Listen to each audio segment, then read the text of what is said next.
Hello everyone, welcome to let's study with Anusha Garg.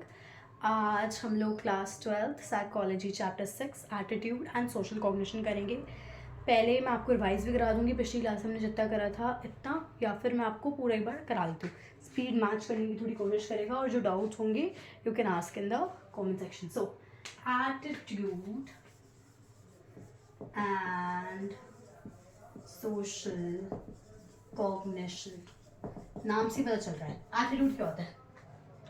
हाँ, attitude क्या होता है? हमने सेल्फ पढ़ा था। सेल्फ, ये मैं हूँ, एक इंडिविजुअल हूँ, मैं एक एंटिटी हूँ, एक सिंगल एंटिटी हूँ, ये मैं हूँ एक इंडिविजुअल। अब मेरी जो मैं इंडिविजुअल हूँ, मेरी पर्सनालिटी है, एक मेरे ट्रेड्स हैं, ठीक है, मेरी चीज़ें हैं, मेरा ये है, और मेरा एक एटीट्यूड है, the way I behave, the way, अभी हम सब जानेंगे, ठीक है। तो ये जो चैप्टर है किस चीज़ में लाया करता है, अब ये सोच रहे होंगे एटीट्यूड एंड सोशल कॉग्निशन, नाम से पता चल रहा है कौन सी ब्रांच में लाया करता होगा। ये करता है सोशल साइकोलॉजी में लाए। एटीट्यूड एंड सोशल कॉग्निशन, नाम में पता चल रहा है। जब भी एग्जाम में अगर ऐसा आ जाए तो नाम देख लीजिए चैप्टर का, सोशल कॉग्निशन। सोशल वर्ड जहाँ पर आ गया मतलब सोशल साइकोलॉजी। अब बहुत सारे लोग सोचोगे सोशल साइकोलॉजी में पढ़ी थी, पर क्या थी? नाम से चल रहा है सोशल। सोशल मतलब लोगों का पूरा आपका जो आसपास होता है।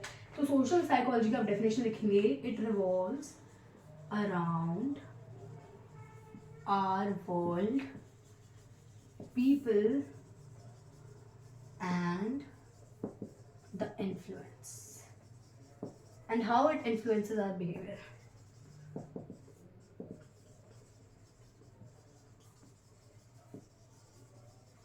मतलब इसका बेसिक मतलब है कि हाउ द वर्ल्ड इन्फ्लुएंसेस, ये पूरा वर्ल्ड है, ये पूरा आपको पता ही है कि आप हो, ये आपका बिहेवियर, ये जो आपकी सराउंडिंग है सारी, कि आपको जो बिहेवियर है ये कैसे प्रोजेक्ट करता है, कैसे वो करता है, इन्फ्लुएंस करता है।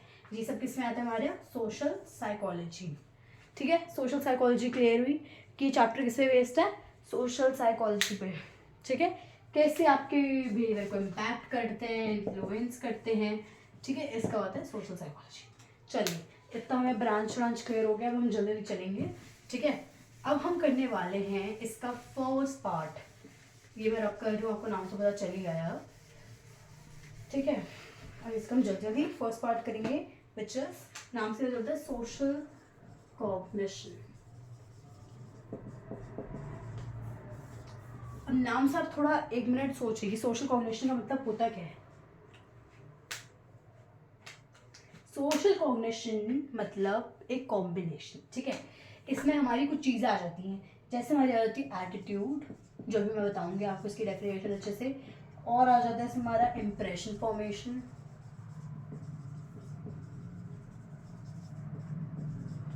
और आ जाता है हमारा एट्रीब्यूशन, और इसमें सोची क्या क्या आता है, एट्रीब्यूशन आता है प्रो सोशल बिहेवियर, बुक में दिया हुआ, अपनी बुक देखिए, बुक खोलिए, page number, pro social behaviour, ठीक है। ये सब होता है आपका सोशल कॉग्निशन।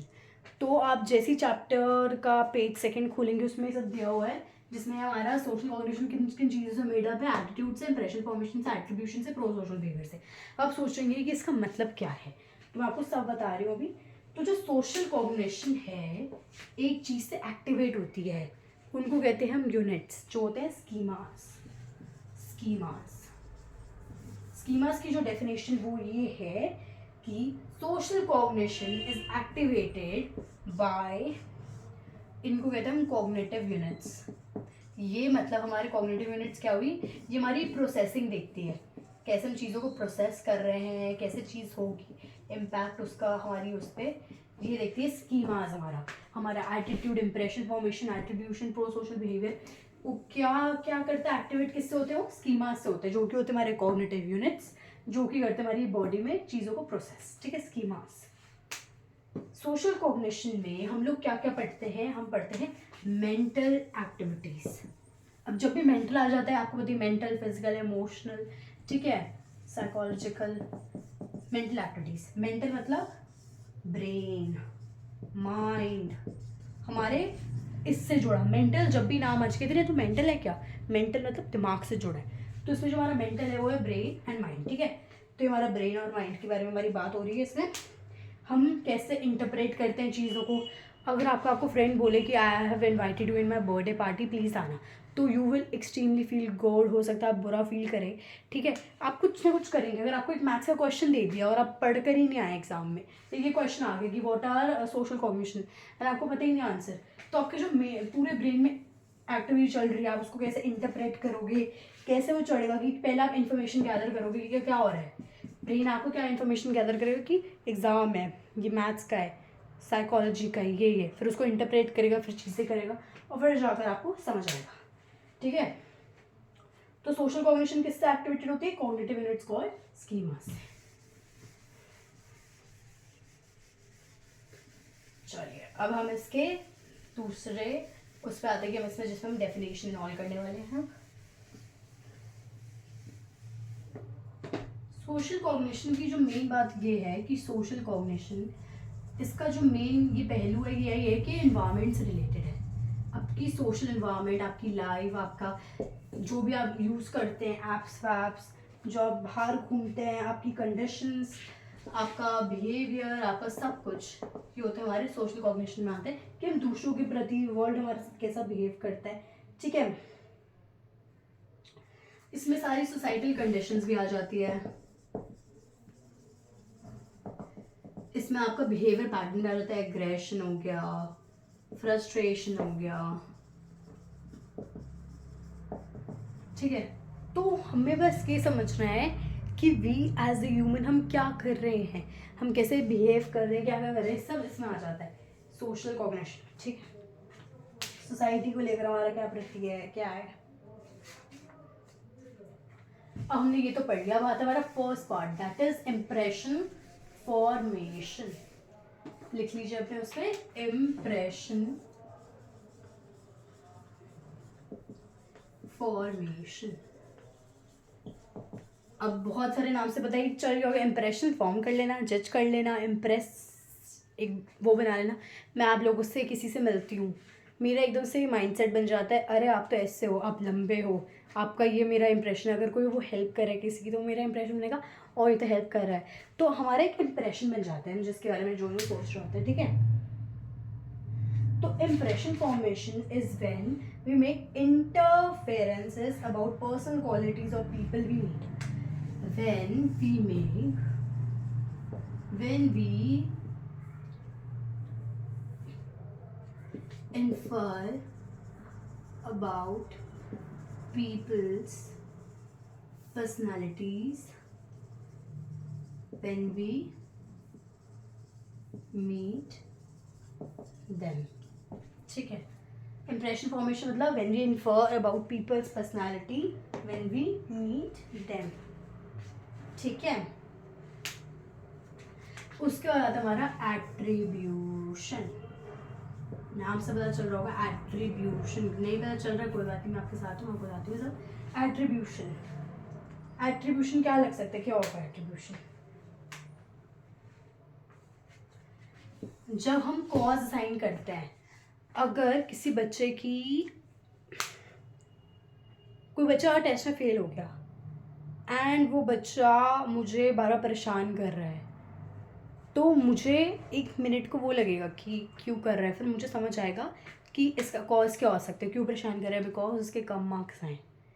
तो एट्रीब्यूशन क्या होता है? जब हम when we assign causes to the behavior shown in specific societal या कुछ भी conditions, ठीक है। तो इसका मतलब क्या होता है, जो हम असाइन करते हैं कॉज हमारे बिहेवियर के, जो हम सोशल सोसाइटल कंडीशंस में दिखाते हैं हमारा बिहेवियर कि हमें ऐसा हो रहा है, वैसा हो रहा है, ठीक है, ब्ला ब्ला ब्ला, ठीक है। उसके बाद आता है हमारा एटीट्यूड। अब जो हमारा मेन पार्ट आ गया वो हो गया हमारा एटीट्यूड, जो कि पूरा चैप्टर इस पे बेस्ड है। एटीट्यूड की डेफिनेशन बहुत ज़्यादा इंपॉर्टेंट है, बुक में मार्क कर लीजिए, उसको हाईलाइटर से लिख लीजिए, क्योंकि एटीट्यूड तो आपका आएगा ही आएगा एग्जाम में, उससे क्वेश्चन रिलेटेड, ठीक है। तो एटीट्यूड की डेफिनेशन बहुत सारे लोग पूछे हैं। एटीट्यूड की जो हम डेफिनेशन वो लिखेंगे, attitude is a state of mind, a set of views, thoughts, perceptions regarding some topic called the attitude object. ये बात ध्यान रखिएगा कि हम किसके बारे में फॉर्म करते हैं, एटीट्यूड ऑब्जेक्ट करें। मैं अगर किसी के बारे में कोई एटीट्यूड फॉर्म करूँ, क्या है, एटीट्यूड ऑब्जेक्ट टाइप, ठीक है। एटीट्यूड ऑब्जेक्ट जिसका एक फीचर होता है वो होता है एवेल्युएट करना, हम उसको एवेल्युएट करते हैं। तो मैं आपको समझाती हूँ पूरा, जो भी होता है पॉजिटिव, नेगेटिव, न्यूट्रल, ठीक है। आप सोचोगे क्या समझाया, कुछ समझ नहीं आया, ठीक है मैं समझाता हूँ। एटीट्यूड क्या होता है, एक स्टेट ऑफ माइंड होता है, हमारे थॉट्स होते हैं, हमारे परसेप्शन होते हैं, हमारा व्यूज़ होते हैं, जो कि हम किसी भी चीज़ टॉपिक को लेकर बनाते हैं। जैसे सपोज कर लीजिए मेरे एक एटीट्यूड फॉर्म हो गया किसी क्लास के बच्चे के बारे में, तो वो हो गया मेरा एटीट्यूड ऑब्जेक्ट। मैंने उसके बारे में थॉट्स, परसेप्शन सब कुछ बना लिया, ठीक है, वो मेरा क्या हो गया, एटीट्यूड ऑब्जेक्ट। अब जो मेरा एटीट्यूड ऑब्जेक्ट है तो मैं उसको एवेल्युएट करूँगी। अगर वो बच्चा मुझे नहीं पसंद, मैं जज कर लेती हूँ उसको, मेरा एटीट्यूड ये बना हुआ है जस्ट बिकॉज उसने बदतमीज़ी करी, ठीक है, उसने बदतमीज़ी करी किसी के साथ, मेरा एटीट्यूड क्या बन गया, अरे ये तो बदतमीज़ बच्चा है, मैं इसके साथ नहीं रहूँगी। तो मेरा एटीट्यूड किस चीज़ में फॉर्म हुआ, मेरे एटीट्यूड किस चीज़ में फॉर्म हुआ, नेगेटिव में। अब हम एक पॉजिटिव का फॉर्म ले लेते हैं। अब कोई बच्चा है जो कि मायूस स्कूल में, और वो मेरी हेल्प कर रहा है, मेरी नोट्स दिखा रहा है मुझे, मैं एक दिन एब्सेंट थी, मुझे नोट्स भेज रहा है, पूरा हेल्प कर रहा है, तो मेरा एटीट्यूड कैसे बन जाएगा उसके बारे में, क्या बनेगा, पॉजिटिव, ठीक है। अब कोई बच्चा है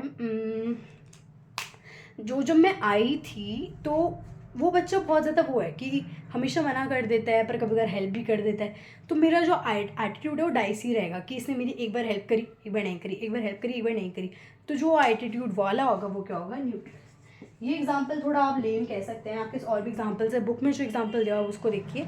अभी I am not going very under, मैं आपको ऊपर ऊपर से बढ़ा रही हूँ, जैसे अगर आपको एग्जाम या कुछ हो तो आपको एक कॉन्सेप्चुअल क्लैरिटी आ जाएगी क्या है इस बारे में, ठीक है। तो एटीट्यूड पॉजिटिव, नेगेटिव, न्यूट्रल, समझ आया ये इतना एटीट्यूड की डेफिनेशन था।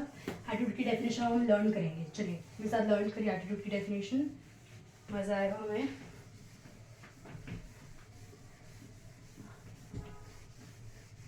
एटीट्यूड की definition, attitude refers to the state of mind, बड़ा बड़ा लिखते हैं, इसका मैं एक वो बना देते हैं, attitude refers to the state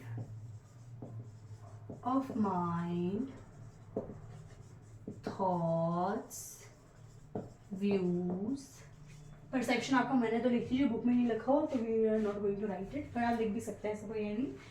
thoughts regarding some topic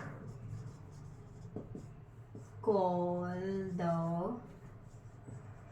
attitude object, जिसके बारे में बना रहे हो, क्या है हमारा attitude object. Attitude object, you are an attitude object, मैं एक एटीट्यूड ऑब्जेक्ट हूँ।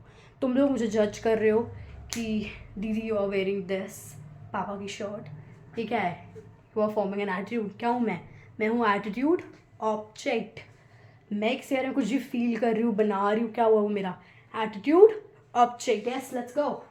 तो regarding some topic called the attitude object, जिसका क्या होता है, ये नहीं बनाने आ रहा हूँ, ये तो मैं समझाने के लिए बना रही हूँ। विच हैज एन इवैल्यूएट, कहते नहीं इवैल्यूएट करना, जज कर, वो करना, उसका वो करना, इवैल्यूएट, एग्जाम में रिजल्ट आया उसको असेस करना, इवैल्यूएटिव फीचर, जो कि हम किस चीज़ में नाप सकते हैं, और फिर ब्रैकेट में लिखना है, ये देख लेना, पॉजिटिव, उसके सामने ब्रैकेट में ये लगा देना नेगेटिव,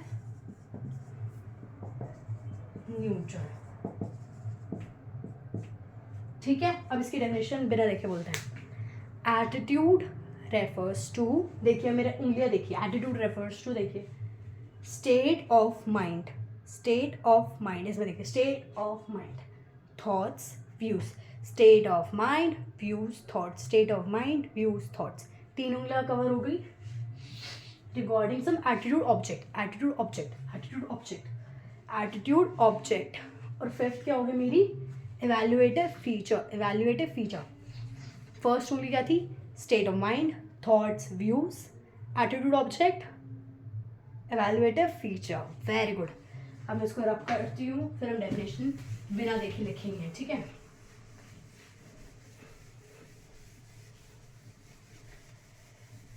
चलिए मेरे साथ बोलिए. 1 2 let's go. Attitude refers to state of mind, views, thoughts, attitude object, evaluative feature. तो इसको हम वर्ड्स में क्या लिखेंगे? Attitude refers to the state of mind, views and thoughts regarding some people या टॉपिक ले लीजिए.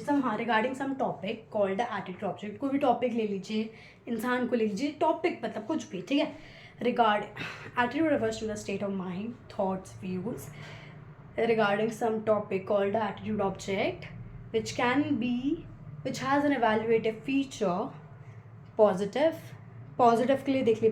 जैसे आप ये बंद करेंगे क्या आएगा? ये positive, negative, neutral. Positive, negative, neutral. Attitude की डेफिनेशन ले लोगे मेरे 5 फिंगर से.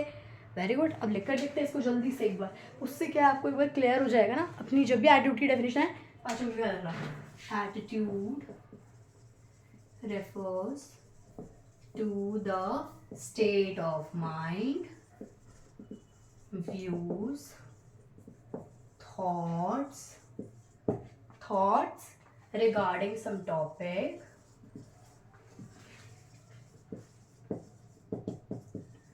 attitude object, which has an evaluative feature. क्या फीचर था? Positive, negative, neutral. हो गया. एटीट्यूड की डेफिनेशन लर्न हो गई. चलो यहाँ तक तो आया. अब हम आगे करने वाले हैं सर मैम्स.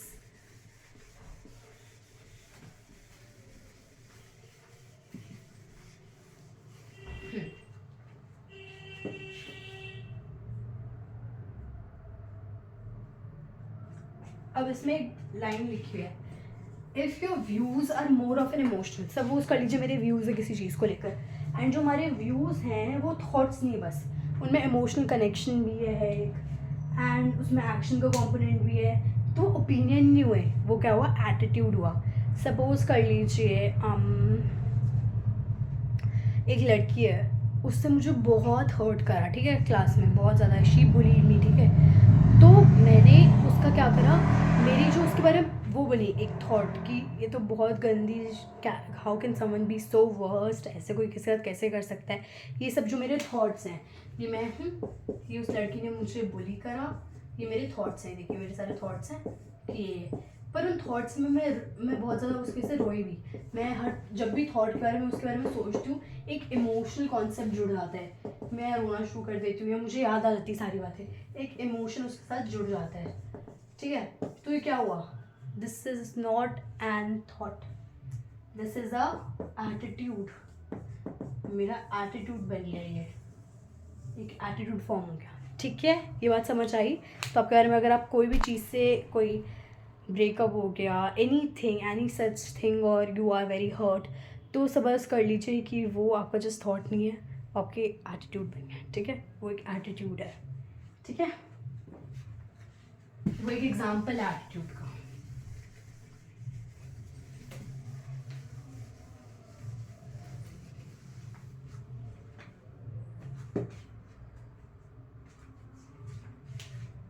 अब हमारा है बिलीव्स एंड वैल्यूज.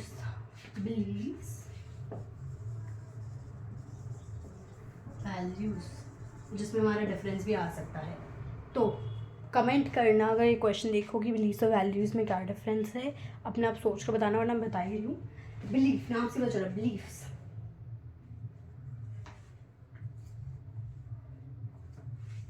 हमारी जो माइंड में चीज़ें बनाते हैं जिनको we think that are true, तो हम इसको ऐसे बोल सकते हैं, things we think are true in our mind. ठीक है, things we think are true in our mind. दूसरा इसका पॉइंट है, it refers to the cognitive component of attitudes। ठीक है, cognitive components of attitudes।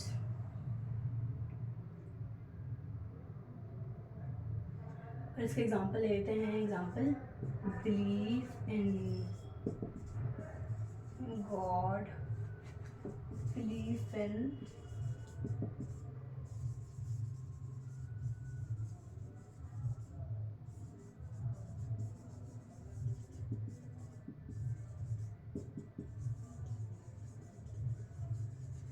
Belief in God. ठीक है, इतना समझ आया, बिलीफ का समझा रहे हो, सब समझा रहे, टेंशन मतलब।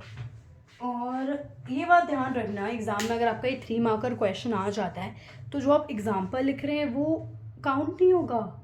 हाँ, आपको 3 पॉइंट्स लिखने होंगे, फिर एग्जाम्पल दोगे तब काउंट होगा। तो हम तीसरा पॉइंट इसका यहाँ पे बीच में ये डाल देते हैं कि it forms the ground, belief forms, belief लिखा, beliefs things, belief is the cognitive component, लिख देती हूँ आप लोगों को कंफ्यूजन हो जाए। बिलीव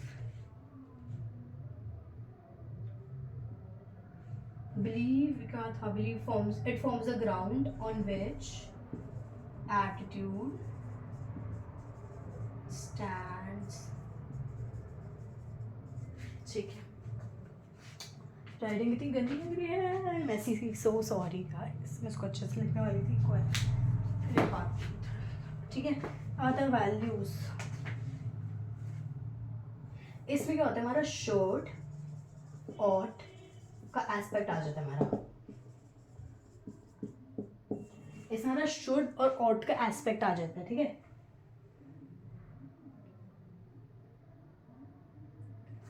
कोई मोरल और एथिकल वैल्यू हो गई। ठीक है,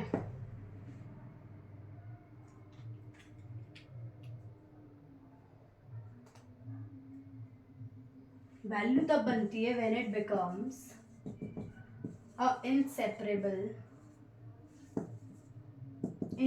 मतलब जब कोई अलग ही ना हो पाए, inseparable part of someone's life. ठीक है, और values are difficult to change. अब इसके एग्जाम्पल ले लेते हैं, हार्ड वर्क,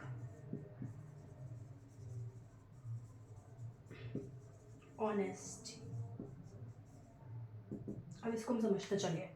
बिलीफ होता है जब things we think are true in our mind. मेरा ये बिलीफ है कि कल अर्थक्वेक आया था और मेरे माइंड ने वो बना ली कि हाँ अर्थक्वेक आया था, बिलीफ बन गया मेरा। ठीक है, दूसरा इसका होता है कि जो cognitive component, belief is the cognitive component of attitude. जो बिलीफ होता है वो एक कॉग्निटिव कंपोनेंट होता है हमारे एटीट्यूड का, एक कॉग्निटिव मतलब इंटीग्रल भी होता है और ब्रेन से भी जुड़ा होता है। बहुत वो होता है कि हमें इंपॉर्टेंस होल्ड करता है। It forms the ground on which attitude stands. हमारा जो एटीट्यूड बनता है हमारे बिलीव्स के ऊपर बनता है। मुझे कैसे समझाऊँ मैं आप लोगों को, वेट, मेरे माइंड में एक चीज़ बनी हुई कि जो भी बच्चा बदतमीज़ी करता है दूसरों से वो गंदा बच्चा है। ये मेरा बना हुआ है कि जो भी बदतमीज़ी करेगा वो गंदा बच्चा है। उस बच्चे ने मुझसे बदतमीज़ी करी, मेरा एटीट्यूड बन गया, मेरा ग्राउंड बन गया, because it's diverging with my belief. मेरा बिलीफ है माइंड में कि जो भी बुरा करेगा, जो भी बदतमीज़ी करता है वो गंदा इंसान है। वो बच्चा वो सेम चीज़ कर रहा है, तो जो वो मेरा ग्राउंड बना हुआ है बिलीफ का, ये मेरा ग्राउंड बना हुआ है एक मेरा माइंड का। ये क्या है, बेस क्या है इसका, मेरा बिलीफ। ये मेरा बिलीफ है अंदर, ये मेरा बिलीफ है, ये देख रहे हो, अब ये मेरा बिलीफ है, ये मेरा पूरा एटीट्यूड फॉर्म कर देता है, ठीक है। फॉर्म्स द एग्जाम्पल इसका बिलीफ इन गॉड, कि मेरा बिलीफ में गॉड है, दिस मेरा बिलीफ में गॉड है। मैं belief in democracy as a political ideology, कि डेमोक्रेसी होनी चाहिए, ना कि कम्युनिस्ट होनी चाहिए, ना कि होना चाहिए ऐसे ऐसे, तो सबके अलग अलग होती है। डोंट बी फ्यूरियस कि आपने ऐसे कैसे बोल दिया। I am just giving an example कि किसी का बिलीफ इन गॉड होता है, किसी का belief in political ideology, democracy होता है, बिलीव्स होते हैं सबके, कि हम ये थिंक हम समझते कि राइट है तो राइट है। अब जो वैल्यूज़ होती है रूटेड, क्या होती है रूटेड, हमारी रूट्स में रूटेड होती है, हमारे अंदर रूटेड होती है कि ये है ही है, वैल्यू है हमारी।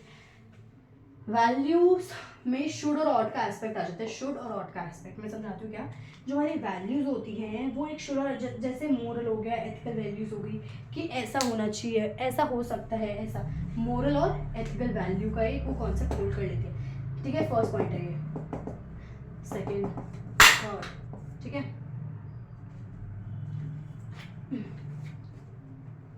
ठीक है, थर्ड है ये, और ये आप फोर्थ में ऐसा एग्जांपल, इसको थर्ड हाँ इसको लिख सकते हैं ऐसा एग्जांपल, ठीक है। फोर्थ में इसको दोनों एग्जांपल को लिख दीजिए सिद्धार्थ। ये हमारा फर्स्ट पॉइंट था, ये हमारा cyber value which comes as a, ठीक है, वैल्यूज विच कम्स एज, जो वैल्यूज होती है, जो हमारी फॉर्म होती है, वो एक हमारा इंटीग्रल पार्ट, एक इंसेपरेबल पार्ट बन जाता है। कि जैसे मेरी वैल्यू है कि मैं बहुत ज़्यादा हार्ड वर्किंग हूँ, तो मेरी वो डीप रूटेड वैल्यू है कि मैं बहुत ज़्यादा हार्ड वर्किंग हूँ, वो एक इंसेपरेबल पार्ट है मेरा, ठीक है। जो वैल्यूज होती है वो डिफ़िकल्ट टू चेंज होती है। मुझे कोई बोल रहा कि नहीं हार्ड वर्क से क्या होगा, आजकल तो बस आराम करो, तो मेरा चेंज होगा नहीं, बिकॉज आई नो कि वैल्यू मेरी है। क्या वैल्यू, कि मैं हार्ड वर्क करूँगी, मेरा हार्ड वर्किंग मेरी वैल्यू, तो ये मेरी डिफ़िकल्ट टू चेंज होगी वैल्यू, ठीक है। कोई मुझे बोलेगा तो चेंज मैं नहीं करूँगी, पर इसका एग्जाम्पल लीजिए, हार्ड वर्किंग मैं जैसे हूँ, ऑनेस्टी हो गया, और चेयरफुल नहीं, क्या बोल रही हूँ मैं, ऑनेस्टी, हार्ड वर्किंग, रिलीजियस कह सकते हैं इसमें, हाँ चाहे तो। हेल्पफुल वैल्यू है मेरी, मैं सबकी हेल्प करूँगा। बी जेनरस, जेनरस लिख लीजिए इसमें, being generous, honest, faithful, true, ठीक है, true to your soul and all. तो ये सब इसके एग्जाम्पल्स हैं, ठीक है। तो ये हमारा था, हमने आज का थोड़ा सा पार्ट कवर कर लिया, जो कि मैंने ज़्यादा इन डेप्थ चली गई फिर से मैं, क्योंकि मैं जब पढ़ाती हूँ तो मैं इन डेप्थ ही पढ़ाती हूँ, जैसे बच्चे को एकदम अंदर तक समझ आ जाए, किसको भी पढ़ाऊँ बच्चा भी, ठीक है। तो ये हमारा एटीट्यूड का था।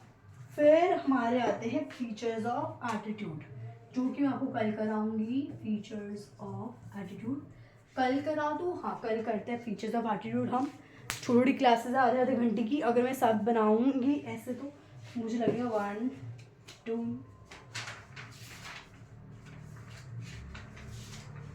6 क्लासेस, बस 6 आधे आधे घंटे की क्लासेस ले लीजिए, या फिर थोड़ा सा, बस एक दिन की बात है, एक दिन आप मेरी पूरी वीडियो सारी देखेंगे, आपको पूरा चैप्टर इन डेप्थ क्लियर हो जाएगा, ठीक है। तब तक के लिए ऑल द बेस्ट। कोई भी डाउट हो you can reach out on me on insta starlessy259, WhatsApp पे, अभी नहीं सॉरी पिछली वीडियो मैंने बोल दिया था, यूट्यूब पे कमेंट कर दो, जो भी डाउट्स है, चिल करो, इन्जॉय करो, 12th है, पढ़ाई करो, बाय, लव यू।